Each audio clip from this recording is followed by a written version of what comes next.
I'm kind of impressed with the governor's presentation. I think that we're fortunate in Pennsylvania that our economy is performing and he's able to bring this budget to the General Assembly with no tax increases. I think that's good news for all of us, especially this year. I think that he had four major themes in his address. I think education, workforce development, environmental protection, infrastructure investment, and public safety. Those were the four things that I think came across the most. Obviously, he's making a commitment to education and career readiness, and he wants our employers to be family friendly if they can be, relative to daycare on site. He wants to deal with the challenges of transportation as it relates to labor markets.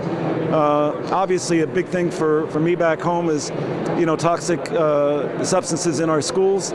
He's talking about $1 billion of investment there, which is, sadly, we've been overdue on this, chipping away at the stone, but really not taking on an aggressive posture, and that's not good for our kids or our teachers. So, hopeful that we can legislate that program and get that money out to the schools as quickly as possible. I'm encouraged by his commitment to public education, $100 million in basic ed, $25 million special ed, another $25 million for early childhood education. He wants universal full-time kindergarten, which we know the value of that investment.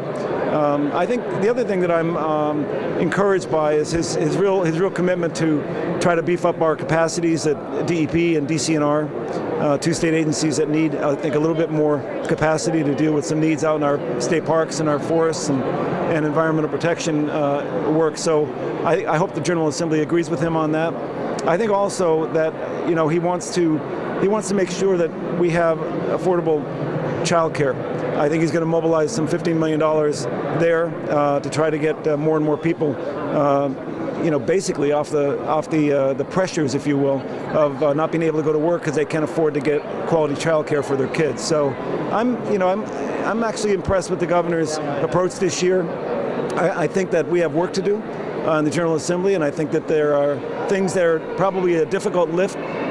He obviously wants to do some common sense, constitutionally correct issues regarding gun violence, common sense things that we can do that aren't going to go against the Second Amendment, but that could conceivably offer additional protection for our children and for our families and our communities. It's always tough in this building to get 102 votes in the House and 26 in the Senate on that, but I think it's a common sense approach, and I'm hopeful we can come together on it. So we have work to do. We're going to start our appropriations hearings on the 18th of February. We'll probably go as many as 14 straight business days down here to take this apart, talk to each of the cabinet secretaries, and we come into the front end of March and we'll have a better view on the value and on the defense of this budget by his cabinet. So I'm on the Appropriations Committee. I always look forward to those hearings, and then we'll come back down here after those hearings and work toward a balanced budget in June. So I'm impressed with the governor's approach this year.